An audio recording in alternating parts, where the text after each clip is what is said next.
Good afternoon, folks. Welcome back to Celtic Fans TV. It's time for the Transfer Live Show. The January transfer window is now open. I'm joined today by Declan and Kenny to talk through what Celtic's goal should be this month and who we think might come in, who we think might go out, and we'll get thoughts for the guys on a few other issues as well. First of all, boys, I want to just get brief thoughts from you on the big talking point this week about the trip to Dubai. It's been and gone now. The team are back and they're preparing for the Hibs game. But Kenny, I mean, what did you think of the way that unfolded and everything that went on there?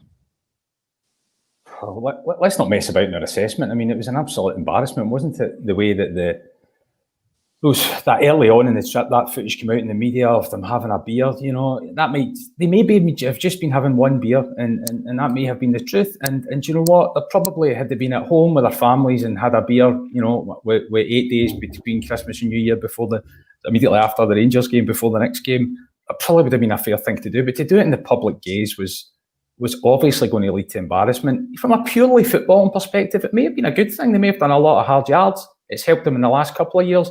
It may have been a good thing, but it's came at a big PR expense and one that I think was too embarrassing. I think they should have stayed at home. They've got decent training facilities at home. Did they really have to fly halfway across the world in a pandemic? Okay, they've come back without any COVID issues, but presumably there was a bit of a risk there. The whole thing was awful. For it to reach the First Minister for discussion, I think we've been a bit hard done by there, right? They had the trip approved, but overall a mess. Declan, you can see where the club are coming from in one sense, that is usually what the club do. That's usually what the team do. And in the winter break, they go to Dubai for warm weather training. It's worked well for us before. We understand all of that. But the context here is that there hasn't been a winter break this season. We moved a fixture so that we could go on this trip. And it's all against the backdrop of the pandemic. So I think in hindsight, it could definitely have been handled a lot better. Yeah, you used the phrase there, normal circumstances. We're not living under normal circumstances. I know that the trip was planned well in advance before we went into this kind of tier 4 measurement. There was risk assessment taken out, but we're the fans that have been moaning about players getting an international duty, putting themselves at risk. We went to a hotel, which looks a very nice hotel. It's 5 stars. It's got loads of restaurants, loads of nice pools and whatever, nice facilities. But again, we're mixing with the public. We're putting ourselves at risk. And I just think in this season of all seasons, we shouldn't want to put anything at risk. As Kenny's highlighted, we've come back, no COVID issues as of yet. We know there still possibly could be in the future to come. But again, we put ourselves at risk, and from a PR perspective, total disaster. Not good for the club in terms of, I think, for the past month for PR, and before that has been absolutely shocking. And it's just added to a complete PR disaster that's just highlighted us and embarrassed us once again. I think it has been really poor for a PR perspective, and it's just another bit of bad judgment for the club this season, and a long line of bad judgments. Before we get to the talking about specific players and stuff, I think the big debate about what we do this month is: do we give funds to Neil Lennon to let him strengthen the team and try and get something out of this season, or do we look ahead to some sort of rebuild, because we know there's going to potentially be a high turnover with some of the players leaving, certainly in the summer?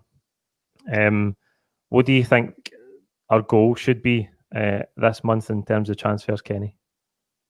I mean, it's tough, isn't it? When you look at our league position, when you look at the financial fallout of the pandemic, which Celtic will be suffering, none of us are party to just how much, but in their accounts in October, they said they installed a £13 million overdraft, right, to try and cope with it. So they're not going to have that much money. And if you look at the manager's position, which has got a huge question mark over it, when you weigh all that up, what do you do? It's not a straightforward judgment. You could say, well, it doesn't matter. There's still 10 in a row. There's still a 5% chance we can achieve it. Let's throw money at it. You could say that. You could say, let's do nothing. The league's gone. We've got more than enough quality to have a run at the Scottish Cup. Let's do nothing. I think the reality is you don't do either of those things. You do something that falls in the middle, and it's more of a refresh than a complete rebuild. The reason being, it appears highly likely Lennon will not be there next season, sort of whatever comes ahead of us. So throwing money at someone who's not going to be there to lead the side next season, it just doesn't work. We're not a English Premier League club who have got a bottomless pit of cash and we can just do these types of things. We need to be very careful about our resources. So giving it to someone who's not going to be there next season doesn't work. Also, you touched on it. The resources are going to be completely different in 6 months' time. We're going to sell Ncham, we're going to sell Aya, we're going to sell Christie, we're going to sell Eddie. That's not really speculating. That will happen because they've got 1 year left in their deal and they all want to go. So it'd be crazy to try and keep them. That's going to bring in about 40 million quid, I would say. Maybe slightly north of that, maybe slightly south of that. It's hard to value a player in his final contract. But if you've got in the region of 40 million quid coming in, you've also got Scott Brown coming off the payroll, you've got Duffy coming off the payroll, you've got Moy coming off the payroll. They're big earners. You may have Lax out, they're big earners. Our financial position in the summer is completely different. And that's 6 months ahead of us. So why would we jump the gun and try and rebuild now when we've got all of that to come? However, I don't think we can do nothing. We can't. We have to address the fact that we've been frail. We have to try and stabilise for the purposes of the support. And there's always an opportunity to bring in, decent buys in January because you can maybe get them on a pre-contract, loans with options to buy at a decent market because you can sort of trial them out for a few months. As long as that option to buy is there, should still be part of your future. We got Eddie that way. And then there are always players sniffing about on the cheap that are just going to be a nice fit.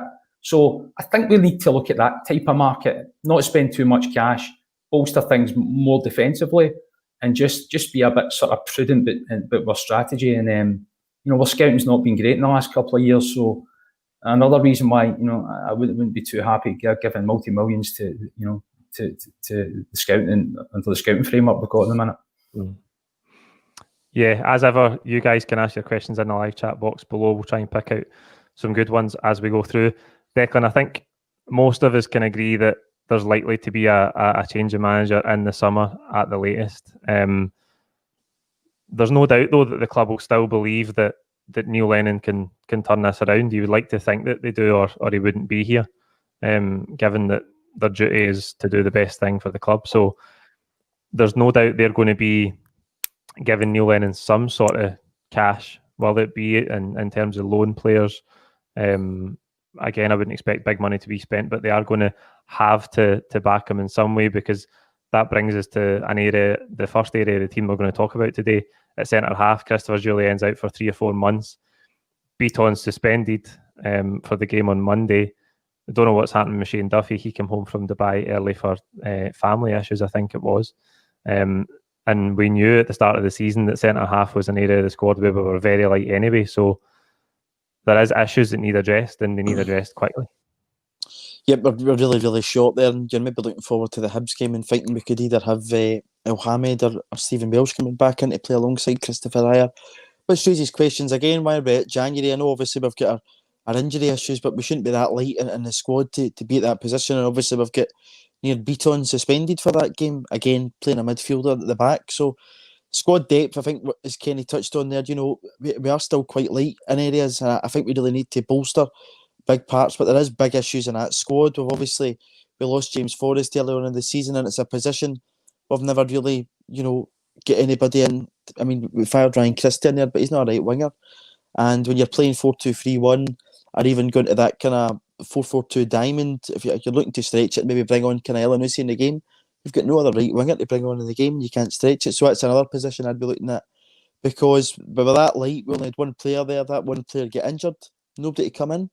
And that's been probably one of our downfalls, is that position of that right wing. We've missed James Forrest, and we had nobody in there to step up. So there's certainly issues, as you say, Paul, that we need to address in the squad. Not even just first team starters in terms of squad depth going forward.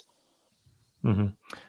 As Kenny mentioned earlier, talking about how we could end up in some sort of like in between state this transfer window. The right winger that's a good point you make, because we've missed James Forrest, but I think we've spent a lot of this season in a sort of no man's land in between formations and different systems, and now we've found ourselves with this 4-4-2 diamond that worked relatively well for us up to Ibrox, and then for 45-60 minutes in the game it put us in good stead. But that formation, as you say, like we've had Christie on the right hand side of that diamond. I don't think James Forrest could play on the right hand side of a 4-4-2 diamond. So it leaves you thinking, where are we going in terms of Like, is this a stopgap? Is this another formation that's a stopgap until Forrest comes back into the team? Because when Forrest's fit, he's going to come back into the team because he's a big player for us. Kenny, Philip Benkovic is the only real concrete rumour we've heard this week. Now there's two very distinct trains of thought here. One, that he's a good player and he's going to help us, he's going to improve that area of the team, no doubt about that. The other is that we're going back to a player who is very injury prone, hasn't played a lot of football since he left Celtic, and he's on loan. So if he's coming on a 6-month loan and he's not fit because he hasn't played a lot of football, then it might be a pointless pursuit as a whole. So what do you think of Benkovic potentially coming back? Well, if we think about his time at Celtic, I mean, he was bought within an hour of the transfer window shutting because Boyata's agent had gone mad and everything was unstable, in terms of our centre-backs. But Boyata settled down and he actually played with, formed a partnership with him. And see, for that first sort of 5 months where he played, he actually played 28 games that season, right? People think he's injury ravaged. He played almost 30 games. He was brilliant. I thought he was excellent, athletic, strong, comfortable with the ball at his feet. One of those players that you don't need to look at him for very long to realise he's the type of player we couldn't afford. You could understand why Leicester had paid 13 for him, albeit they were using him as a project. And unfortunately, he got injured up at Hamilton in January and he was out for a couple of months. When he came back in, the league was kind of wrapped up and he struggled to get back in the team because we had strong players. Ayer and Boyata were really flying at that point. So I think his contribution there shows you that he's definitely got the ability to play at the level that we need. The question over his injuries remains. How do you solve that? You can solve that with a loan with an option, right? I wouldn't say spend £6-7 million on him tomorrow because he might come in and be injury ravaged. But if he comes in and plays, I mean, I think he comes in, he starts straight away. Julian's out. He's better than Beaton. He's better than El Hamed in there. So he waltzes straight into the starting 11. And if he stays in the starting 11 for 20 games, that proves his fitness. There's an opportunity to prove his fitness and test that problem. The other side of it, he's not played much. So be it. If Seafood played a lot, we signed him, they paid 30 million for him. Seafood played a lot, he'd probably be north of 15, near 20 million. We wouldn't get near him. So the fact that he's not played a few games brings him into our sphere of affordability. And the fact that he's not played games isn't necessarily his fault. Leicester are now one of the best teams in England. I don't think there's no disgrace in them not getting in that side.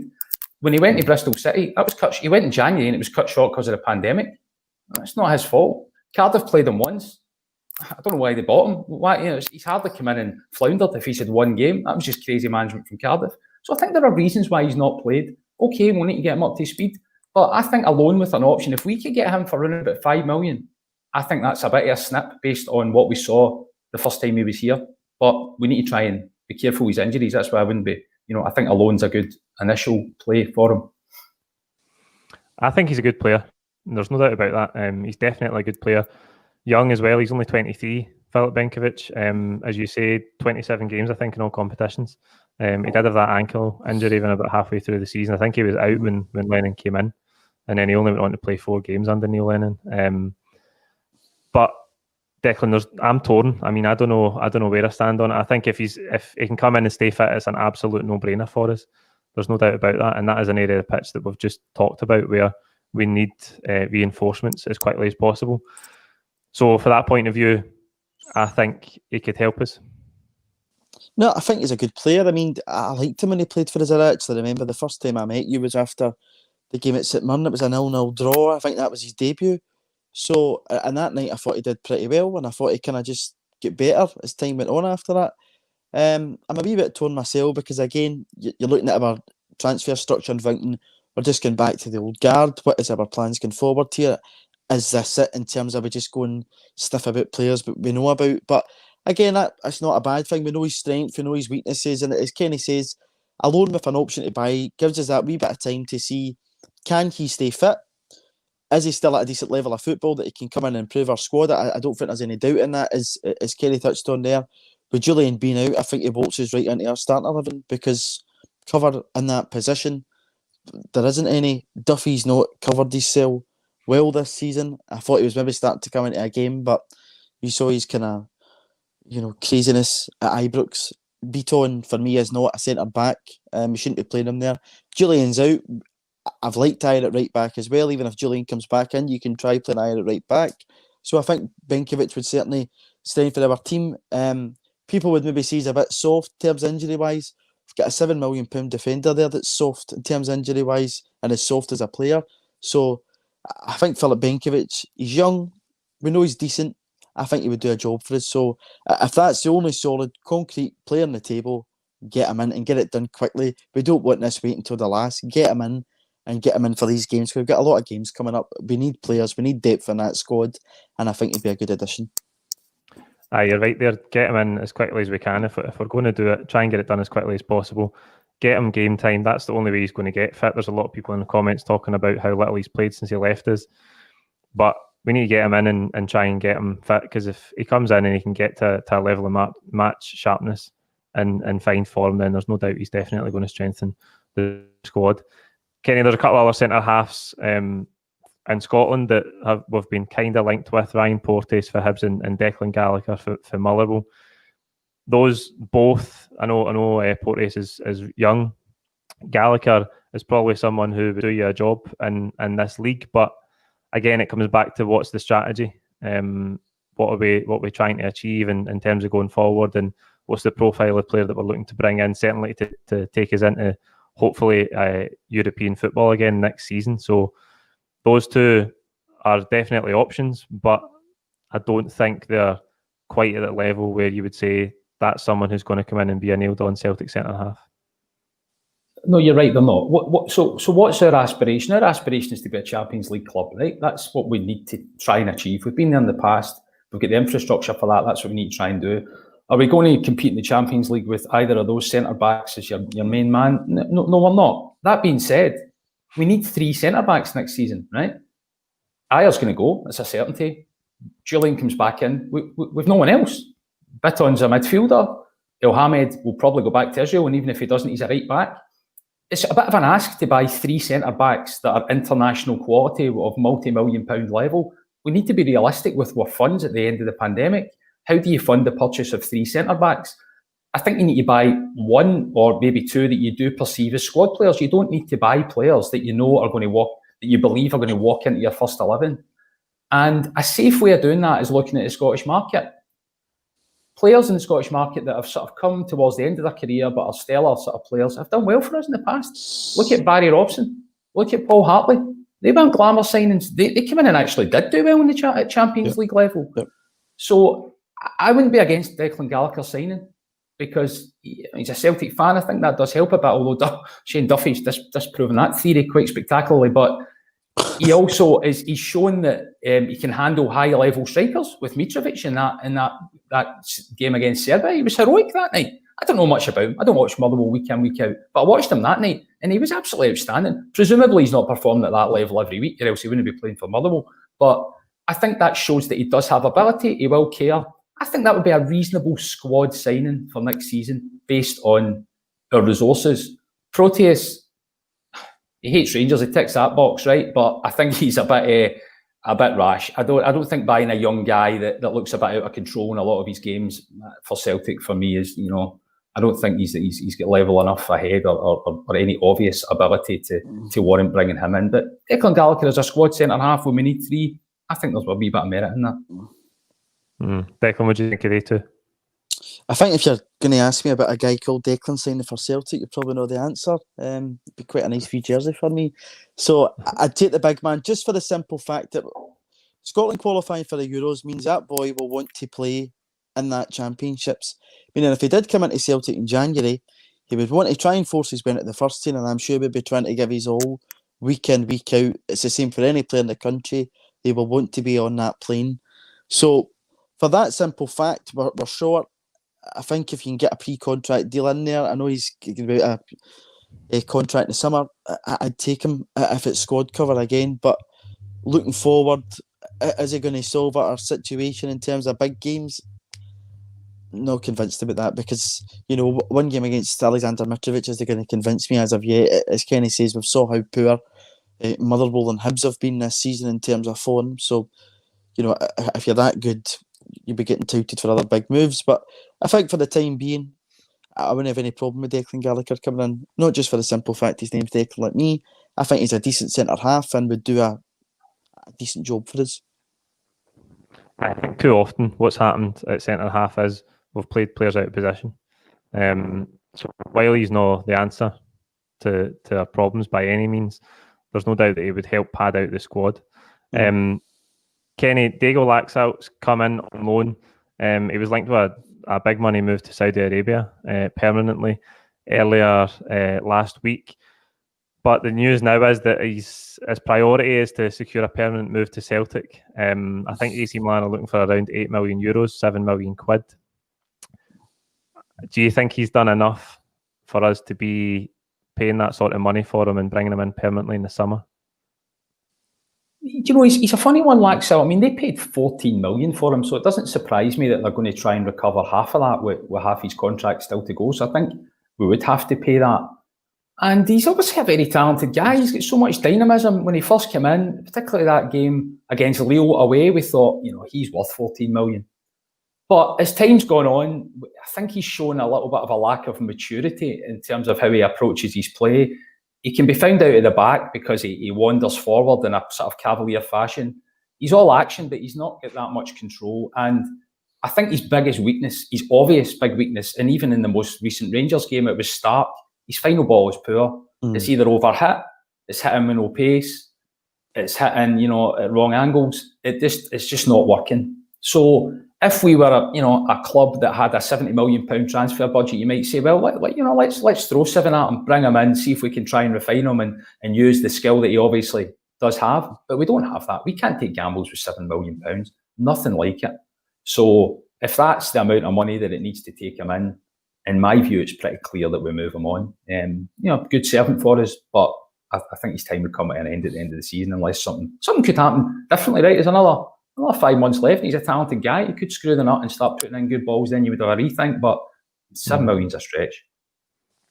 I think 7 million is a bit for his Declan. But do you think maybe under different management, Diego Laxalt could justify maybe staying here permanently? Possibly. I mean, we've seen him playing 3 different formations for us, so I don't think that helps him. But again, probably going back to a conversation myself, you and Ryan had when we asked about Greg Taylor and him. The fact I probably couldn't tell you that I would pick Laxalt most definitely over Greg Taylor says something for me that, £7 million. I just don't think I could justify that kind of price tag for him at this moment in time. His final ball lets him down too often. And at the back, he is left wanting at times. The Beaton sending off at Ibrox, it's completely stupidity from Beaton. But again, where is Diego Laxalt go down that left-hand side? Nowhere to be seen. And that's been a story too often this season. Possibly under different management, he maybe could have been a bit different. If there'd been a settled formation, etc. I think he's more of a wing-back than he is a left-back. But at this point in time, £7 million, not for me, unfortunately. But again, no, there's still plenty of time to go. If he starts to put in, performances like KT was giving us, I would have any problems kind of paying that type of money. But at this point in time, I just don't think there's a justification to pay that type of money for him. Kenny, the other news this week of players in the squad was Odsonne Edouard changing his agent to Stellar Group, I believe it is. I think they represent a few big name players, Kieran Tierney included. We know that Odsonne Edouard is going to leave. I think the deal now is that he's going to stay this month, and in the summer he's gone. I think he's only got 18 months left to run now. So there's absolutely no surprise there. And I think I want to bring in a comment from earlier. Chris Moore asking, would you three be happy to see a strategy based on youth from next year, stop the Moneyball stuff and sacrifice short-term for long-term success?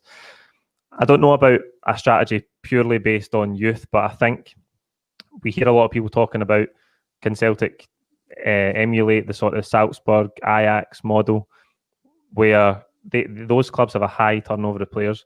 So I think something that we have to do, certainly as Celtic supporters, is get used to the fact that these guys, we should be used to it by now. It's been happening for years. These guys come in and the guys who excel are going to move on. There's always going to be a high turnover of your best players. We need to have a scouting framework and a recruitment policy in place that can replace them and can replace them efficiently and well enough. Because that's how these clubs run. These clubs that we want to be like, who can get to the group stages of the Champions League and compete. They all lose their big players, but they replace them all the time because they have well thought out and well planned recruitment. So there's no doubt Edouard's going to leave.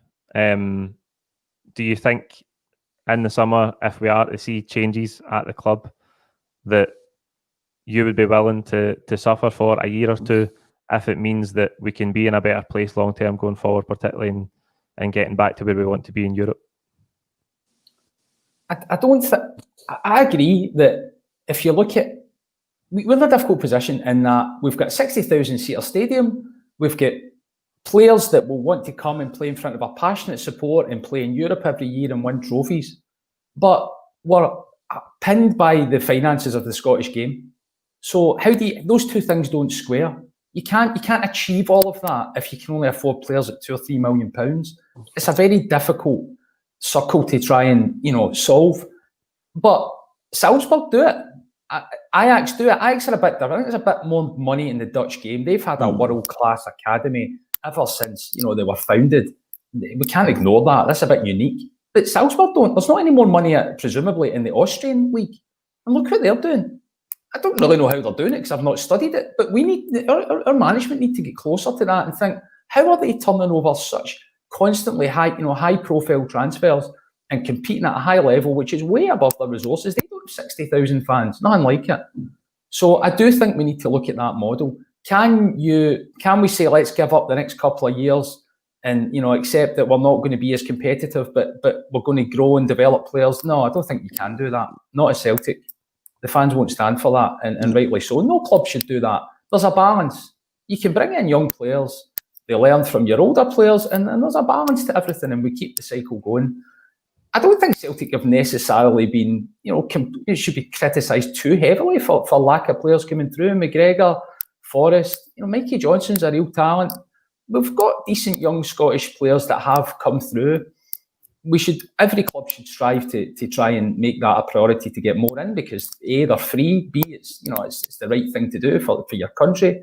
So I think we do need to always have a focus on that. But I'm not sure making a drastic change of direction and saying let's rely on a lot more youth players, let's not bring in bigger signings to let them come through. I just think the reality, well, it's a nice theory, the reality of the game is it won't be accepted by the fans.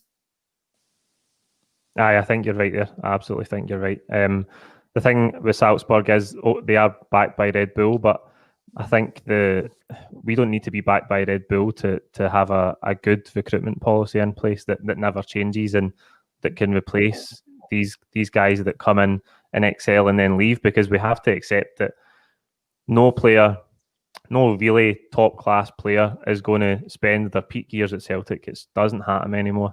I think Henrik Larsson's probably the last of that, last of a truly world-class player who's going to spend the majority of his peak years at Celtic. It's just not going to happen, and we have to accept that. And I think with managers, we should do that as well. I think that's where we have to get to with managers, where we can spot coaches that are emerging in the European game and who might end up absolutely world-class. But if we get them early enough, bring them in and let them have 2 or 3 years at Celtic, and then you can make money when the managers leave as well if they need to pay compensation, as we kind of seen with Rodgers. Declan, in terms of outs this month, we didn't see any significant departures in terms of the big players in the summer. Do you expect any this month? I mean, Olivier Ntcham is one that a few people are asking about. He's been hot and cold his whole time here at Celtic. I don't think anybody would cry any tears if Ntcham had to leave this month. I think there's going to become that point where we're going to recoup money. I wouldn't like us to just have this big exodus. I think there's going to be a big exodus of players in the summer.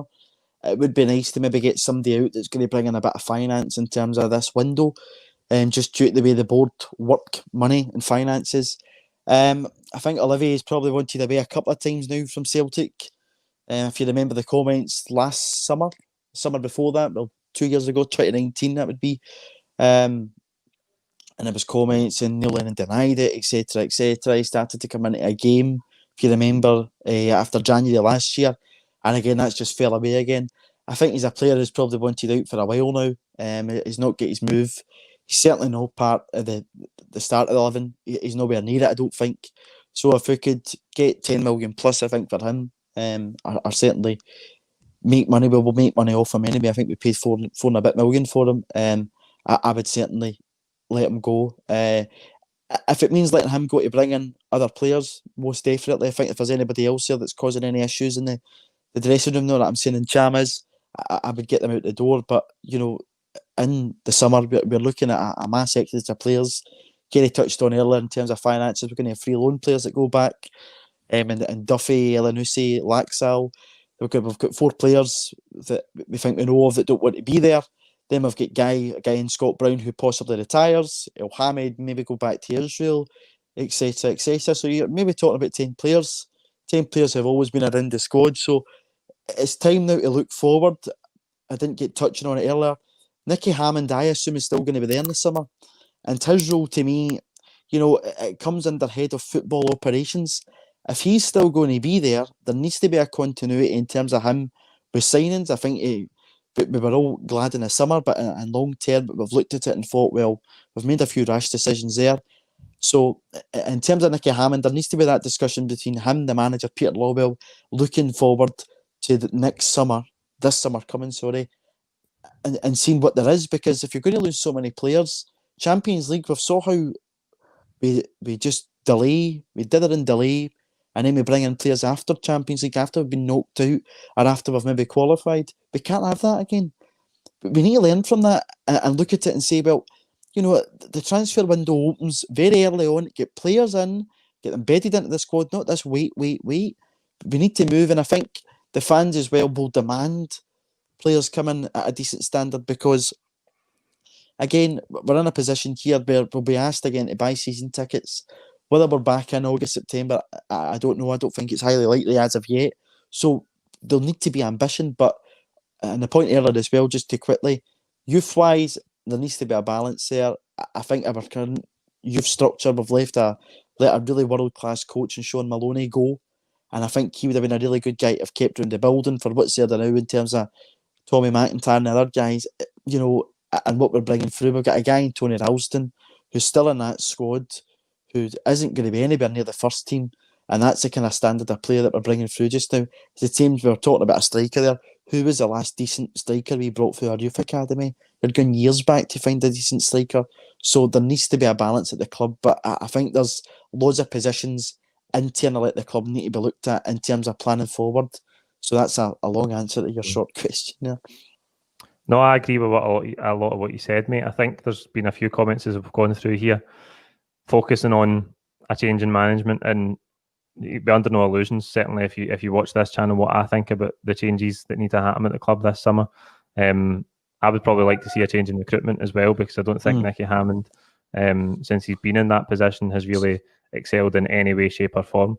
And that I would like to see a change in the boardroom, a change in the dugout, and probably a change in recruitment policy. So there's no doubt that is what we want to see. I think most fans certainly want to see a change in the dugout in the summer. You made a good link there with Sean Maloney, though, because I want to come on to Damien Duff, who left his post at Ireland yesterday, Kenny.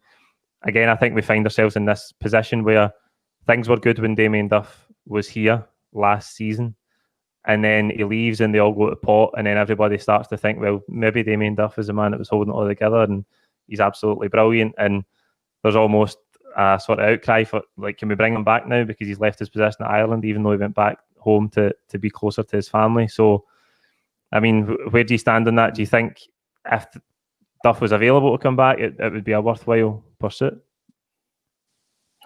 I mean, it would appear so, wouldn't it? I did feel a little bit uncomfortable when he left, because I thought it's disrupting a formula that was successful last season. I did never foresee that it would contribute to the collapse that we saw. How big a part in it is playing, it's hard to judge. We'd just be speculating, but it must have had some part, because these guys are important, right? Look how Tommy Burns, how important he was to guys in the dressing room. He wasn't always a first team manager, but he was a coach, and you could just see how valuable he was, just geeing up players and being their friend. And Damien Duff was probably playing a similar role. Also, neither Neil Lennon nor John Kennedy were ever forward playing players. Did they really have the art of understanding what it is to be a striker or a wide player? They don't. But Damien Duff went to Chelsea for something like £18 million, a long time ago. He was the real deal. He'd been there and done it, high profile. So maybe that carried some weight with our forward players. And if we could get the opportunity to get him back, Why not? I mean, it's a bit embarrassing that he goes, everything goes wrong, and we bring him back. He's just a coach. That's not got a very good ring to it. But it seems sensible to me that if he was prepared to come back, that we would listen to it. I think obviously I've said there, like, maybe he wasn't the man that was holding it all together, but I do think he's a good coach and I like him. But I agree that there's a theme running through here, both in terms of players and even when we're having this discussion about Damien Duff, that we're harping back to, can we bring him back? Can we bring him back? And it smacks of a poor policy, and both in terms of recruitment and the coaching staff. If we're always thinking, can we bring back that guy because it was quite good when he was here? We've got to be more forward thinking. I suppose on him, Paul, if we're going to change the manager in 5 months, what's the point? Actually, give him a 5-month contract. Why would he accept that?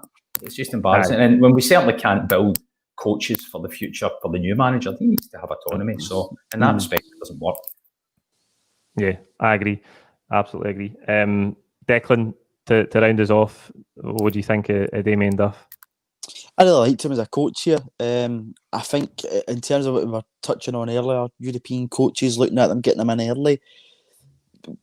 If we brought him back, what would his position be at the club? I've had conversations with people that go to the football and stuff, and spoke about if there is a change in management, a change in structure. I would have really liked Dan Fletcher in at the club. I know a lot of people say what, but in terms of kind of, in there above the manager, in terms of dealing between CEO transfers and stuff, that stopgap as a director of football, I would have liked to know. Dan's now went to Manchester United.